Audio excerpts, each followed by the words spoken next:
Hey, fourth grade. This is the lesson for week 4. This is the introduction lesson 12.5. This is the first lesson that you should complete this week, and you should complete it before lesson 12.5. It's the introduction. So what we're going to do is we're just going to practice subtracting and adding decimals. And we've got money because our lesson for this week is going to be solve word problems involving money. So we're going to go ahead, we'll practice together, and then you guys will need to add and regroup if needed and subtract and regroup if needed. This is a really simple assignment, and it is just so that you guys can practice adding and subtracting decimals. So first thing I'm going to do is I'm going to go ahead and highlight our signs, our operation signs. A lot of times you guys get confused, and it's just because you forget to add and subtract when appropriate. So taking a look, okay, adding and subtracting decimals is just the same as adding and subtracting numbers, except for with the decimal. Okay, decimals, when we're adding and subtracting, they come straight down. So you are going to bring your decimal straight down and make sure that you have your decimal in each of your answers. Then you'll add like normal. 5 plus 5 is 10. Carry your 1.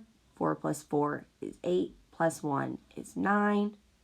3 plus 4 is 7. And 1 plus nothing is 1. So your total from adding $13.45 plus $4.45 would give you a total of $17.90. Same thing goes here. Your decimal comes straight down and you add, making sure to carry where needed. Like 3 plus 8 gives you 8, 9, 10, 11. Don't want to add incorrectly on here. 6 plus 1 plus 1 is 8. You have nothing here, and that's okay. You just think of it as 0 plus nothing. So you're still going to have 0. 1 plus nothing, you're still going to have 1. Okay? So you get a total of, after adding $10.13 plus 68 cents, you're going to have $10.81. What you're going to see more commonly with these word problems involving money is subtraction, because when you go to a store and you have a $10 bill and you're purchasing something that's $3.75, you want to know what change you're going to have left. So these are going to be more typical. These are going to be the problems that you'll see in your lesson 12.5. But what you've got to recognize here and notice is we're going to be subtracting across zeros.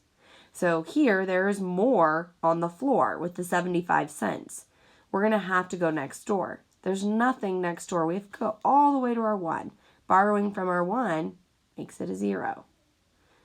That makes it a 10. We're going to have to continue and carry to borrow all the way over, making this a 10. 10 take away 5 is 5. 9 take away 7 is 2. 9 take away 3 is 6. 0 take away nothing. You don't need to write 0. But when you take $10 to the store and you purchase something for $3.75, you will get back $6.25. This is probably a better example as if you were to go to a concession stand, because when you go to a concession stand, you typically have to pay with cash, and there's no tax included. But these are just problems, not super realistic, okay? But please make sure you're making sure to subtract across your zeros, okay? So, same thing goes here. We're going to have to go all the way to the 3 to borrow. 3 would become a 2. This becomes a 10, which becomes a 9. 10, 9, and 10. 10 take away 9 is 1. 9 take away 9 is 0. 9 take away 5, 4, and 2 take away nothing, 24. So when you have $30 and you take that to the concession stand and you take away $5.99, you're going to get $24.01 back. You need to do these on your own. Make sure to send me a picture. And I also want to talk about your daily math review for week 4. Remember, you're dividing here. Okay? Be very careful. Remember your steps. Does McDonald's serve cheeseburgers? Okay? You're going to be listing your multiples of 4, 4, 8, 12, etc. Okay? Also, don't forget here. It was kind of painful to see some of you forget to, after you multiplied by your 1, what do we do once we're done with that 1? What do we have to add down here? You should have 2 rows of numbers and then rounding to the underlined digit. If we were in our classroom, I'd probably make you all get up out of your seats and sing our song. Because remember, if we underline the place value, look next door, 5 or greater, add 1 more. If you guys have any questions, make sure to let me know. Thanks.